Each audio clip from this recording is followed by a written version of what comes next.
Students, आज हम teaching aptitude के सेकंड यूनिट के फर्स्ट बुलेट पॉइंट क्रिएटिविटी के बारे में डिस्कस करेंगे और जानेंगे कैसे क्रिएटिविटी और इंटेलिजेंसी दो अलग अलग चीज़ है। तो क्रिएटिविटी क्या होता है? क्रिएटिविटी एक कॉम्प्लेक्स मेंटल प्रोसेस होता है जिसमें इंसान का जो एग्जिस्टिंग आइडियाज़ है उसी में वो अपना स्किल या फिर इमेजिनेशन यूज करके एक नया और यूनिक आइडिया या कॉन्सेप्ट को ओरिजिनेट करता है। तो creativity is a mental process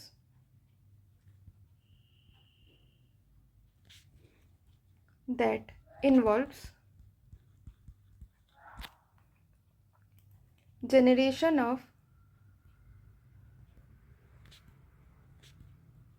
new unique ideas और concepts। अब हम देखेंगे एक क्रिएटिव पर्सन के नेचर क्या होता है।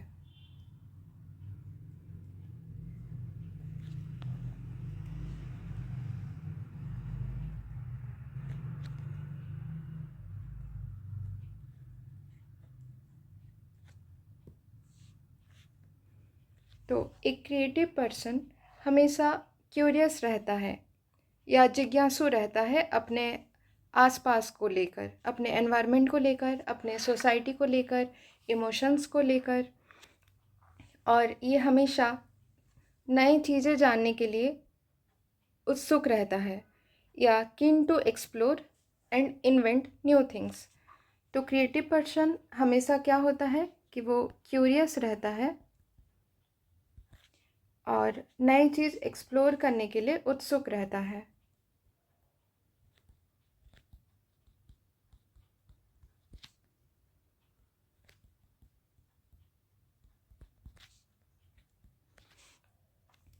एक क्रिएटिव पर्सन के थिंकिंग और उसके फीलिंग्स में हमेशा लचीलापन रहता है।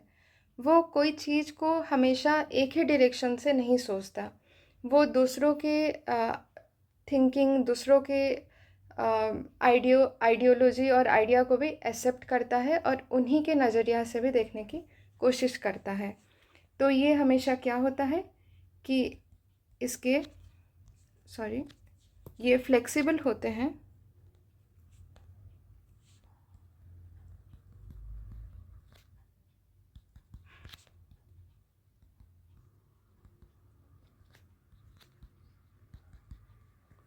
अपने सोच में, विचार में और अपने काम करने के तरीके में।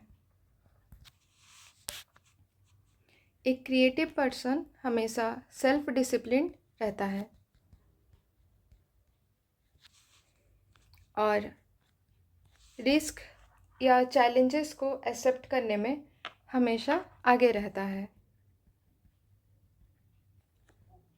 Willing to take risk and accept challenges.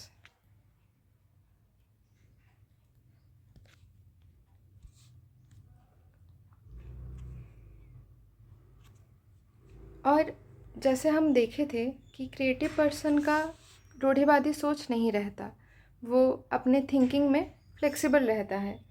तो इसी वजह से वो हमेशा नए चेंजेस को एक्सेप्ट करने में आगे रहता है बाकी लोगों से।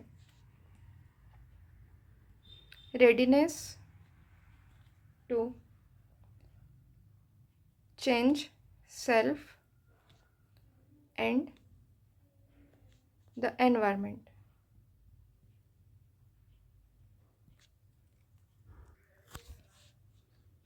और क्रिएटिविटी का नेचर क्या होता है कि ये यूनिवर्सल होता है।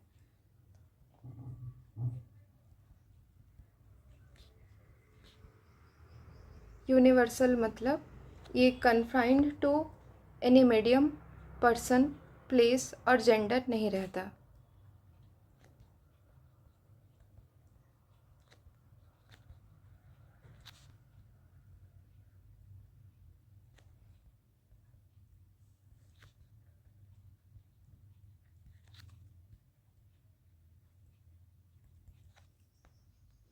एक बच्चे में हम क्रिएटिव मेंटलिटी कैसे ग्रो कर सकते हैं कि हम उसको एक नर्चरिंग एनवायरनमेंट या उसके जो लर्निंग एक्सपीरियंस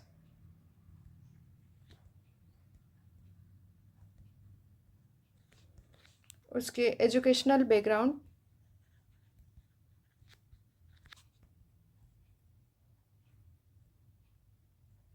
और उसके सोशल बैकग्राउंड से कर सकते हैं। डिफरेंट प्रोफेशन के लिए क्रिएटिविटी का अलग अलग मान या रूप हो सकता है। जैसे एक आर्टिस्ट के लिए क्रिएटिविटी होता है कि उसके ऑडियंस में वो एक इमोशनल मूड को इवोक कर सके। जैसे अभी रिसेंटली एक मूवी लॉन्च हुआ छावा, जिसमें हम देखेंगे कि जैसे जो मेन किरदार हैं उनके ऊपर बहुत अत्याचार हो रहा है, उनके नाखून को उधेड़ दिया जा रहा है। तो उधर मूवी हॉल में जब आप देखेंगे बहुत लोगों के आंखों में आंसू आ जाएगा। तो यहाँ पे एक्टर अपने क्रिएटिविटी का सार्थक प्रमाण दे रहे हैं कि वो जो इमोशन आप सब में लाना चाह रहे हैं वो उधर पॉसिबल हो रहा है। कि कौन से रूप में, कि आप लोग भी वो कैरेक्टर के दुख को फील कर पा रहे हैं। एक आर्किटेक्ट के लिए क्रिएटिविटी क्या होगा कि न्यू अप्रोचेस, न्यू मटेरियल का यूज, ये होगा उसका क्रिएटिविटी।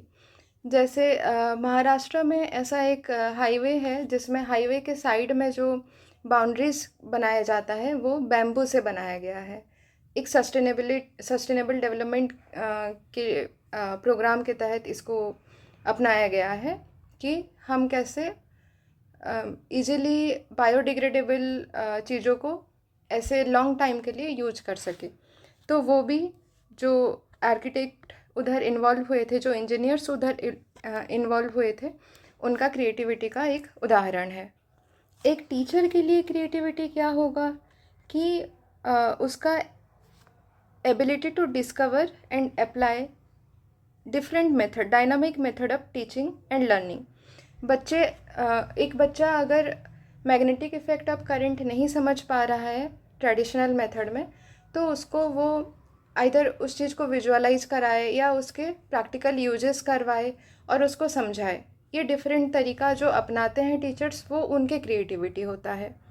और एक स्टूडेंट का क्रिएटिविटी क्या होता है कि उसके पास जो बेसिक नॉलेज है उसी का यूज करके वो कुछ नया प्रोजेक्ट कर रहा है या नया छोटे मोटे स्किल दिखा रहा है। या जैसे एक छोटा एग्जांपल अगर लेंगे कि 120 का 12% निकालना है, तो उधर बच्चा 120 को तोड़ के 100 का 12% प्लस 20 का 12% करके टोटल 120 का 12% निकाल पा रहा है। वो उसका क्रिएटिविटी होता है। अब हम देखेंगे एलिमेंट्स ऑफ क्रिएटिविटी के बारे में।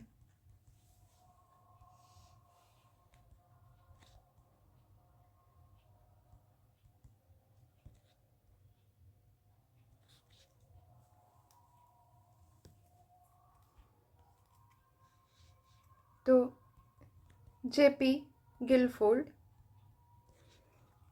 ये एक प्रोमिनेंट एजुकेशनल साइकोलॉजिस्ट थे, जो बोले थे कि क्रिएटिव क्या होता है और क्रिएटिव थिंकिंग क्या होता है, डाइवर्जेंट होता है। और अनक्रिएटिव थिंकिंग कन्वर्जेंट होता है। यहाँ पे डाइवर्जेंट मतलब होता है, डाइवर्जेंट का एक्चुअल मतलब ये होता है कि एक सोर्स से बहुत सारे डायरेक्शंस निकलना। और कन्वर्जेंट होता है बहुत सारे सोर्स एक जगह में आके कन्वर्ज हो जाना, मर्ज हो जाना। तो इसका एक उदाहरण ले सकते हैं। जैसे कोई बच्चे को हमने पूछा कि आप पेन का क्या यूज कर सकते हो, तो अगर वो बोला कि पेन से बस मैं लिख सकता हूँ, उसके अलावा कुछ नहीं कर सकता, तो ये हो जाएगा कन्वर्जेंट थिंकिंग। और अगर वो बोला पेन से मैं लिख भी सकता हूँ और ऐसे फ्री टाइम में पेन और इरेजर को यूज़ करके क्रिकेट खेल सकता हूँ, पेन का यूज करके पेन को एक सेल्फ डिफेंस के इंस्ट्रूमेंट की तरह यूज कर सकता हूँ, किसी के आँखों में भोंक सकता हूँ। तो ये हो जाएगा उसके डाइवर्जेंट थिंकिंग। जो ह्यूमन थॉट प्रोसेस होता है वो एक स्ट्रक्चर्ड कॉग्निटिव प्रोग्रेशन होता है। तो उसको अगर हम एनालाइज करेंगे तो हम ये देखेंगे कि जो थॉट प्रोसेस है वो कैसे गति करता है कि पहले स्टिमुलेशन,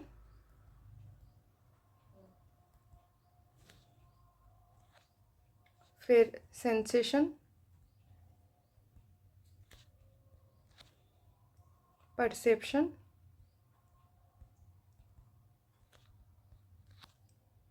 इन्यूमरेशन,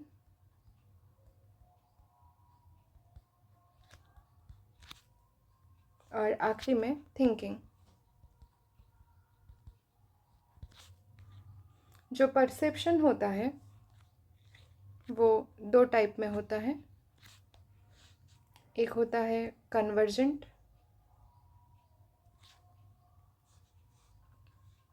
और दूसरा डाइवर्जेंट। जो कन्वर्जेंट परसेप्शन होता है वो इंटेलिजेंस ही बोला जाता है उसी को, और डाइवर्जेंट परसेप्शन को क्रिएटिविटी।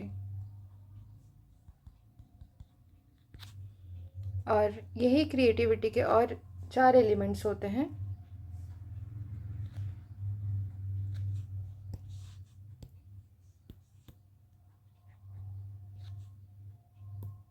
वो है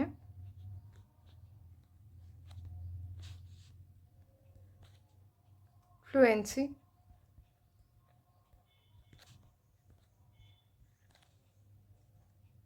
फ्लेक्सिबिलिटी,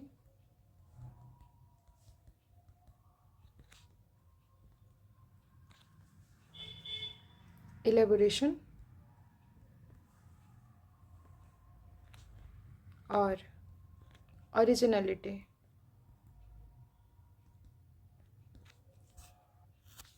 स्टिमुलेशन क्या होता है कि कोई एक्सटर्नल या फिर इंटरनल स्टिमुली, जैसे कि कोई क्वेश्चन हो गया या कोई चैलेंज हो गया जो आपके मेंटल एक्टिविटी को ट्रिगर करेगा। जैसे एक हाई आईक्यू स्टूडेंट एक कॉम्प्लेक्स मैथ प्रॉब्लम को देख के ट्रिगर होगा, और जबकि एक हाईली क्रिएटिव स्टूडेंट कोई एब्स्ट्रैक्ट आर्ट को देख के ट्रिगर होगा। तो थॉट प्रोसेस में दोनों का स्टिमुलेशन ऐसे होता है। स्टिमुलेशन क्या हो गया, ये एक्सटर्नल फैक्टर या स्टिमुली।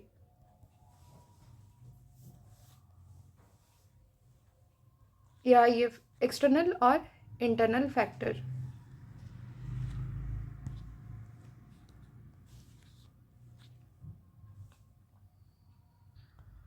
फिर नेक्स्ट स्टेज आता है सेंसेशन।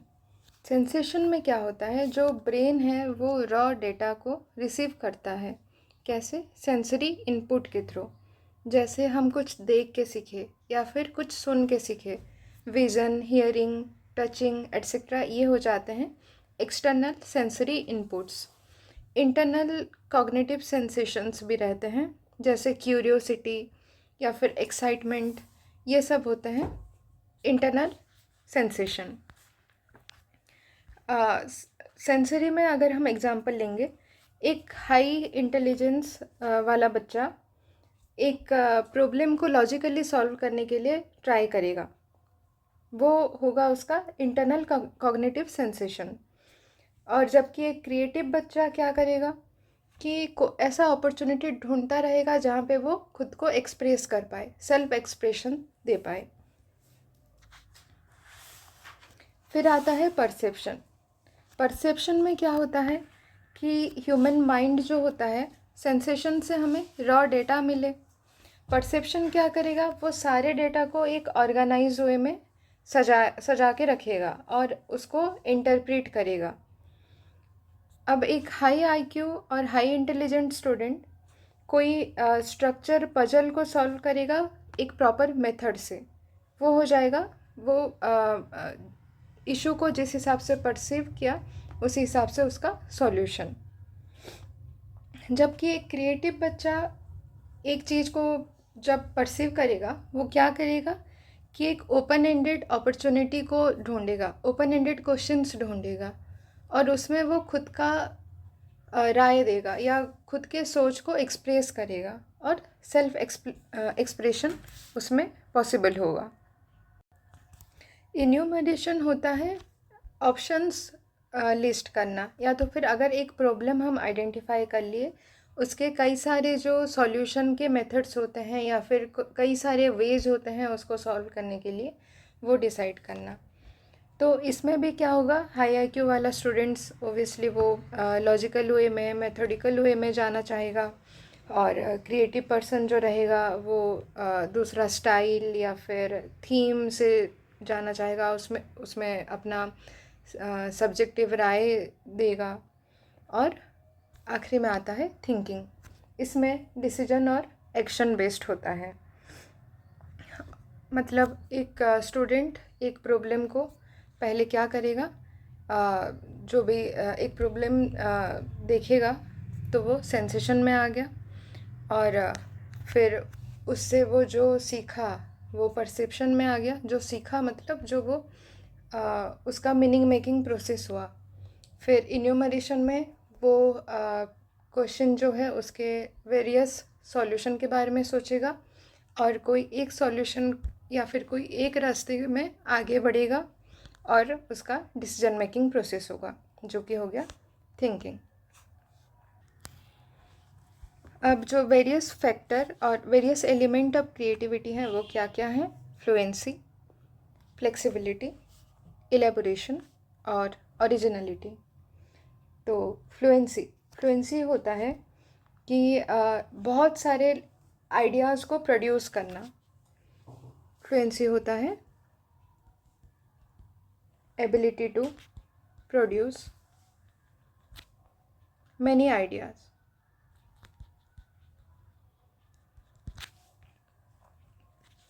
फ्लेक्सिबिलिटी होता है बहुत वो जो आइडिया प्रोड्यूस किया है उसमें वेरिएशंस रहना, या वैरायटी ऑफ आइडियाज़ प्रोड्यूस कर पाना। फ्लुएंसी क्या होता है? बहुत सारे आइडियाज़ प्रोड्यूस करना। फ्लेक्सिबिलिटी होता है जो आइडियाज़ प्रोड्यूस किए हैं उनमें वैरायटी होना। तो flexibility is the ability to produce a variety of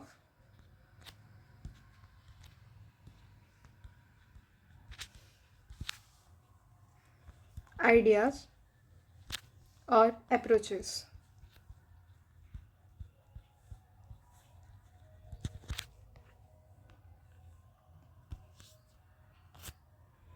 फिर आता है ओरिजिनलिटी। ओरिजिनलिटी होता है अनकॉमन रिस्पॉन्स और यूनिक ओरिजिनल रिस्पॉन्सेस। तो ओरिजिनलिटी होता है the ability to produce uncommon responses.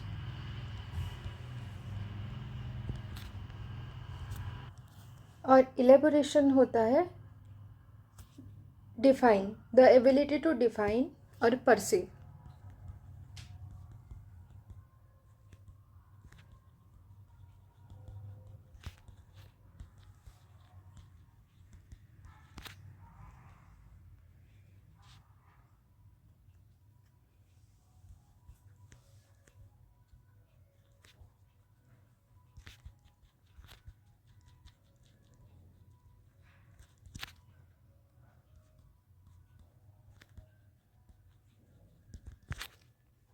तो इलेबोरेशन होता है कि वो इशू या वो थिंग को जो भी या फिर कोई प्रॉब्लम है उसी को तुम अपने वे में डिफ़ाइन कर सको, और बाकियों के जैसा नहीं, बाकियों से अलग कुछ हट के वे में परसीव कर सको। अगर हम डिफरेंस देखेंगे इंटेलिजेंसी और क्रिएटिविटी के बीच में, तो हम उसको ऐसे एक्सप्रेस कर सकते हैं कि जो हाई इंटेलिजेंट और हाई आईक्यू पर्सन है वो सेफ्टी को ज़्यादा प्रायोरिटाइज करेगा। मतलब ये एंजाइटी और डिलाइट्स इन हिज और हर सेफ्टी को ज़्यादा प्रिफर करेगा।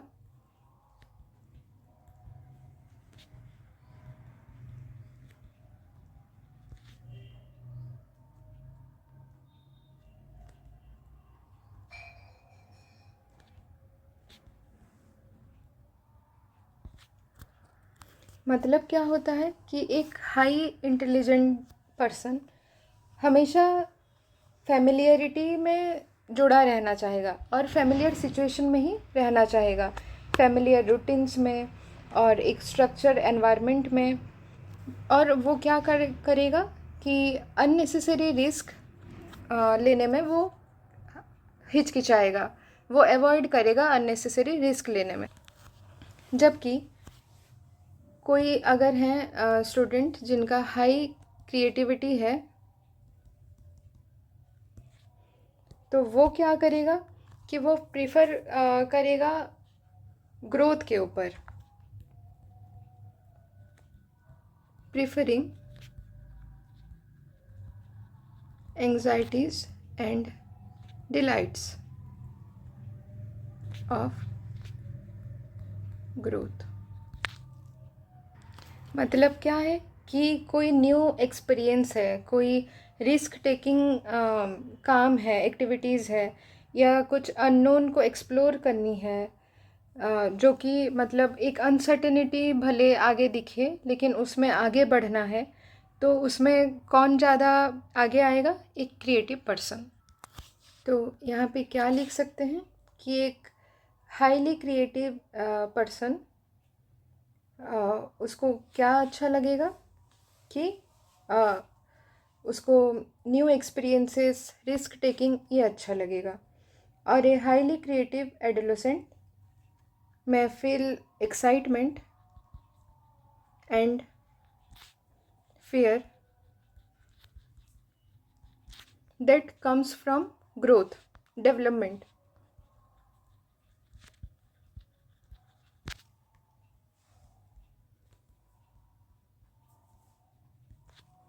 यहाँ ग्रोथ मतलब क्या है कि न्यू एक्सपीरियंस को एम्बेरेस करना,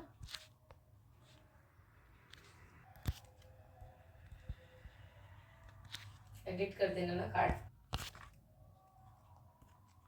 रिस्क टेकिंग में और exploring the unknown.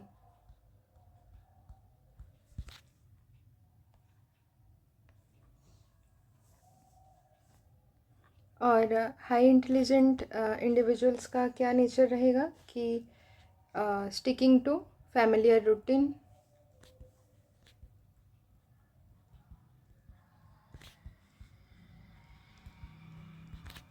And structured environment.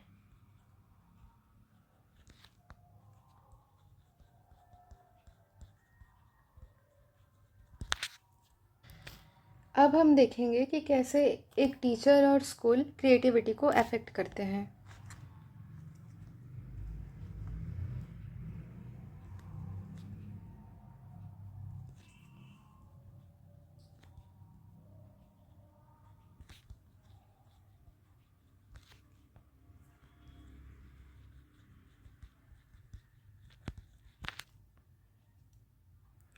तो एक स्कूल हमेशा एक सेफ़ और वार्म एनवायरनमेंट देना चाहिए बच्चों को कि वो लोग खुद को एक्सप्रेस कर सके, अनयूजुअल क्वेश्चंस पूछ सके और अलग आउट ऑफ बॉक्स वे में सोच सके, थिंक कर सके और नया आइडियाज़, नया अप्रोच को अपना सके एक ट्रेडिशनल प्रॉब्लम सॉल्विंग को लेकर।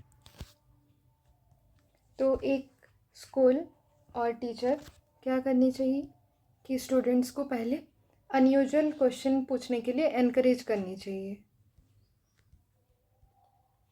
Encourage to ask unusual questions.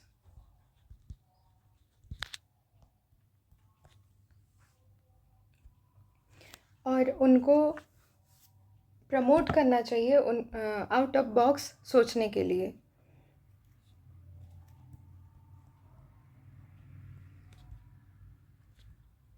Promote out of box thinking. और जो यूजुअल वे ऑफ थिंकिंग नहीं है, वैसे एक प्रॉब्लम के लिए अप्रोच को सोचने के लिए मजबूर करना। तो इसमें क्या होगा कि जो ट्रेडिशनल टॉपिक है उसको डील करने के लिए डाइवर्जेंट वे के बारे में सोचने के लिए बच्चों को प्रमोट करेंगे टीचर्स।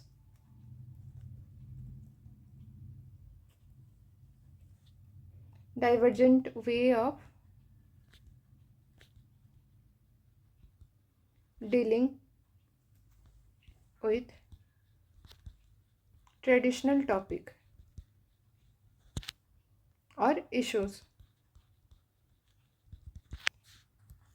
जैसे सेंसरी टैप होते हैं, जो टैप्स होते हैं, हमारे हाथ गंदे होते हैं और हम धोने के लिए टैप को छूना पड़ता है, हमें टैप को ऑन करना पड़ता है। तो सेंसरी टैप इसलिए इन्वेंट किया गया ताकि हमको टैप को छूना ना पड़े, ऑन करना ना पड़े उसको। क्लॉकवाइज या एंटी क्लॉकवाइज रोटेट करेंगे तो उधर भी वो हाथ का मैला चला जाता है। और सेंसरी टैप में क्या होगा, आप बस टैप के नीचे अपने हाथ लेके जाइए और वो अपने आप ओपन होगा और पानी से आप हाथ धो सकते हो बिना कोई एक्सटर्नल चीज़ों को छू के या उसको गंदा किए। तो ये क्या हो गया कि ये एक आउट ऑफ बॉक्स सॉल्यूशन है जो कि ट्रेडिशनल प्रॉब्लम को डील करने के लिए अलग वे है। एक टीचर हमेशा बच्चों को कोई चीज़ अगर वो बच्चे डिसएग्री कर रहे हैं तो उनको सिखाना चाहिए कि कैसे कंस्ट्रक्टिव वे में वो चीज़ को डिसएग्री करें। तो a teacher should make the students और make them learn how to disagree constructively।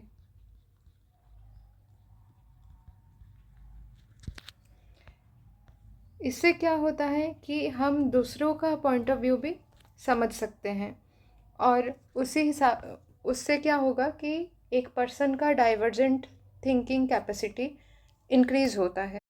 और एक टीचर को और क्या करनी चाहिए कि हमेशा स्टूडेंट्स को वो एश्योरेंस दे कि उन्हीं का आइडियाज़, उन्हीं का जो भी जितना भी अनयूजुअल आइडिया है वो वैल्यूएबल है, और उनको गाइड करे कि वो अपने इमोशनल फेयर को ओवरकम कर सके। तो टीचर को क्या करनी चाहिए, स्टूडेंट्स को एश्योरेंस देनी चाहिए, assured that there ideas have values, और उनको प्रॉपर गाइडेंस दे ताकि वो लोग अपने इमोशनल फेयर को ओवरकम कर सके।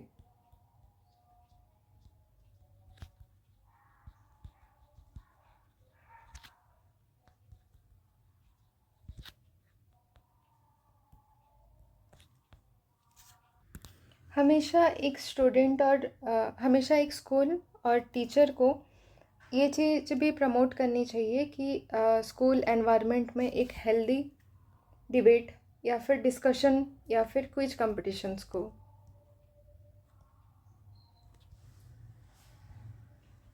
हेल्दी डिबेट्स, डिस्कशंस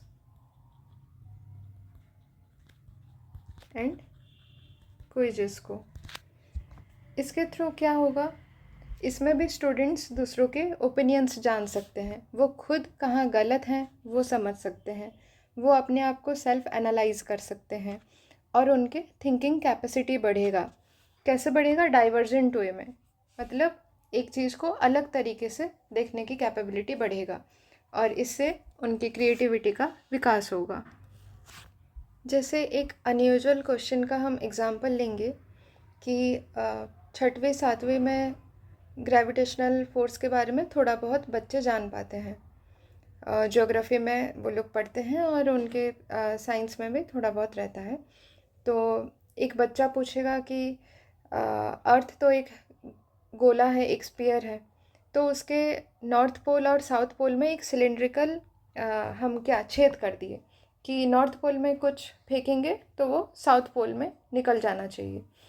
तो ऐसा हम एक टनल बना दिए। और अर्थ के बच्चे पढ़े आए रहते हैं कि अर्थ के मिडिल में एक फोर्स रहता है जो एक्ट करता है सारे चीज़ों को अपने तरफ आकर्षित करने में। तो उधर वो ये सवाल पूछ सकता है, उसका इमेजिनेशन ये होगा कि वो अर्थ है, उसमें हम एक सुरंग बना दिए नॉर्थ पोल से साउथ पोल की तरफ, और एक लोहे का बॉल या कोई भी बॉल फेंके तो उधर उस बॉल के ऊपर जो आकर्षण बल है, माध्याकर्षण बल है, ग्रेविटेशनल फोर्स, वो कैसे एक्ट करेगा। क्या वो बॉल जो है वो दूसरे छोर से बाहर निकल जाएगा या पृथ्वी के अंदर बीचों बीच वो रुक जाएगा, स्टक हो जाएगा।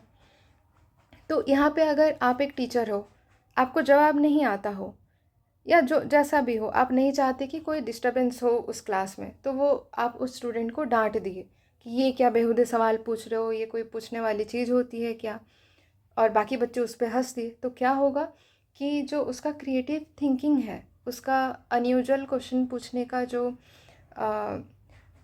तरीका है या थिंकिंग है, उसको हम सप्रेस कर देंगे। वो बच्चा डर जाएगा। आगे उसके मन में ऐसा नहीं है कि ऐसे सवाल नहीं आएंगे, ये आएगा, लेकिन वो कभी पूछने का साहस नहीं करेगा क्योंकि उसके स्कूल उसको एक फेयरलेस एनवायरनमेंट नहीं प्रोवाइड कर पाया। तो इससे क्या होता है कि स्टूडेंट्स का क्रिएटिविटी जो है वो हम उसको दबाव डालते हैं, उस पर उसको घटा देते हैं, और ये कोई भी आइडियल टीचर को नहीं करनी चाहिए। उल्टा हमें एनकरेज करनी चाहिए कि बच्चे ऐसे सवाल पूछे, और उधर अगर आपको नहीं आ रहा है तो आप उस बच्चे के साथ मिलकर डिस्कस कर सकते हो, या तो फिर बाद में उस क्वेश्चन का सॉल्यूशन कहीं से पढ़ के, या फिर कोई जो इस फील्ड में कोई अच्छे हैं तो उनसे डिस्कस करके आप बच्चों को लेमन टर्म में समझा सकते हो, उन्हीं के लैंग्वेज में समझा सकते हो। अब हम देखेंगे कुछ टेस्ट के बारे में जो चाइल्ड के क्रिएटिविटी को मेज़र करता है या फिर आइडेंटिफाई करता है।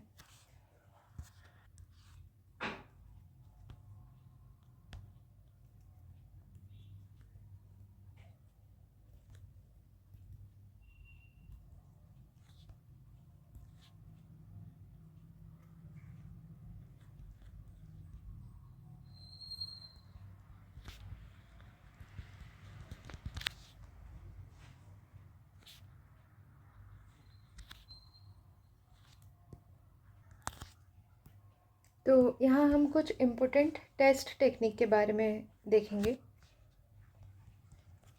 एक होता है Minnesota test of creative thinking.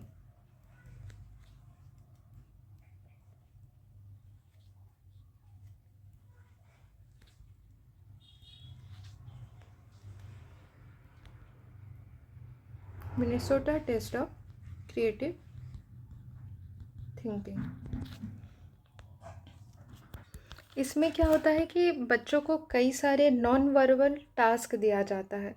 Non verbal मतलब जिसमें लैंग्वेज, बातचीत इन्वॉल्व ना हो, जैसे कि पिक्चर कंस्ट्रक्शन, जैसे बिल्डिंग ब्लॉक्स दे दिए, उसी में आप एक कुछ दुर्ग बना रहे हो, कोई घर बना रहा है, कोई ब्रिज बना रहा है, और अपना क्रिएटिविटी और क्रिएटिव डिज़ाइन शो कर रहे हैं। इसमें क्या होता है, कई सारे नॉन वर्बल टास्क्स रहते हैं, जैसे पिक्चर कंस्ट्रक्शन।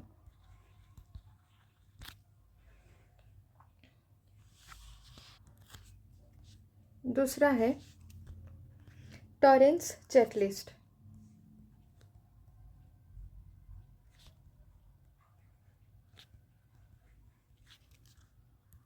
टॉरेंस चेकलिस्ट में क्या होता है, बहुत सारे क्वेश्चंस होते हैं, 84 कैरेक्टरिस्टिक्स क्वेश्चंस रहते हैं, और उसमें यस नो या फिर ऐसे 1 to 5 स्टार रेटिंग रहता है, और उसी के थ्रू हम एक क्रिएटिव चिल्ड्रन को आइडेंटिफाई करते हैं। और एक टेस्ट टेक्निक होता है जो दिए थे गिलफोर्ड और मेरीफील्ड ने।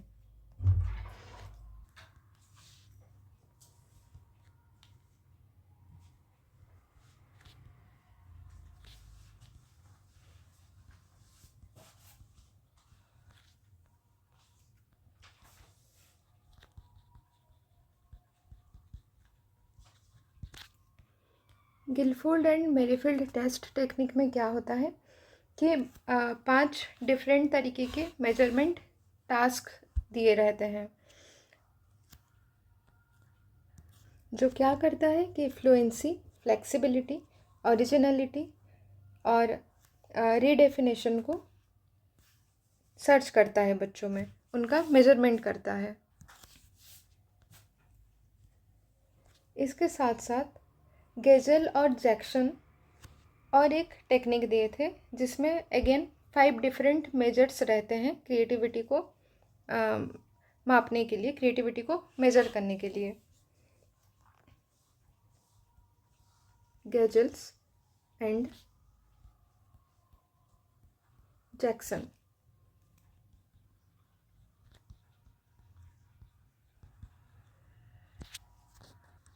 गेजल एंड जैक्सन टेक्निक के बारे में हम आगे देखेंगे। इसमें 5 टास्क होता है।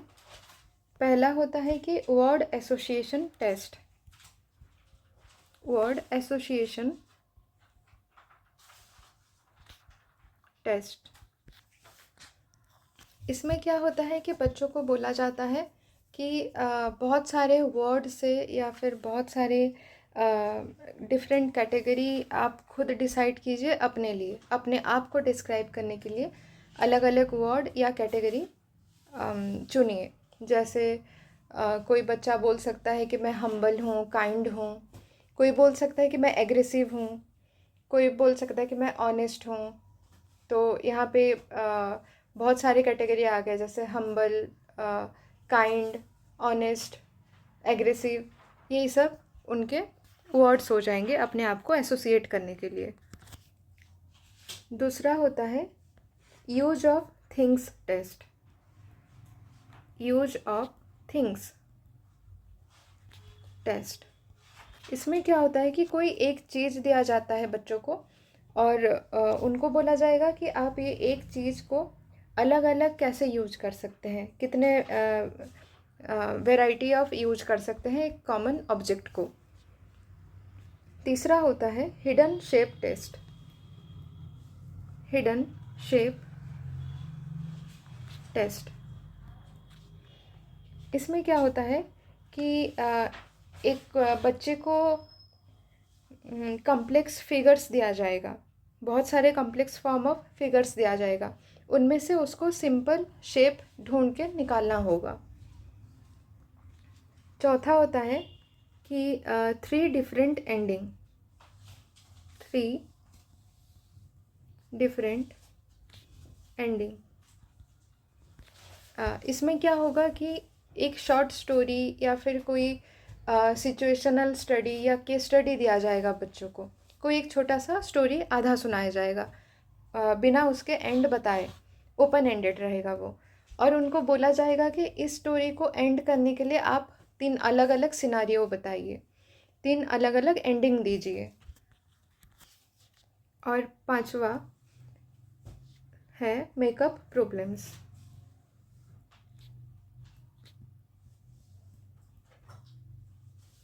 इसमें क्या होगा कि बच्चों को पहले से कुछ कॉम्प्लेक्स नंबर्स या फिर कॉम्प्लेक्स इंफॉर्मेशन वाला एक पैराग्राफ दिया गया रहेगा। उसमें से बच्चों को प्रॉब्लम्स ढूंढ के अपने स्किल और इमेजिनेशन को यूज करके उससे बहुत सारे क्वेश्चंस फ्रेम करनी होगी।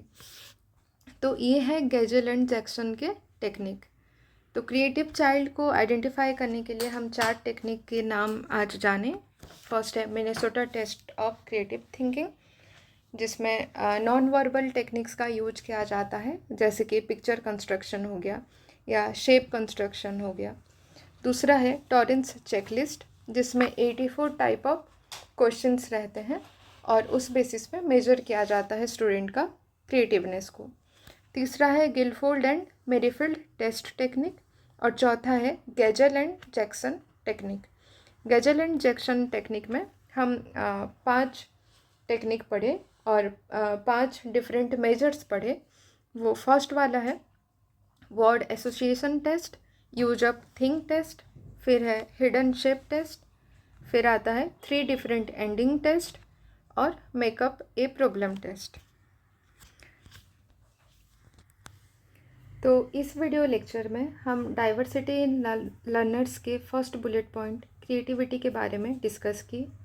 सेकंड स्लाइड में हम पर्सनालिटी के बारे में डिस्कस करेंगे। Thank you.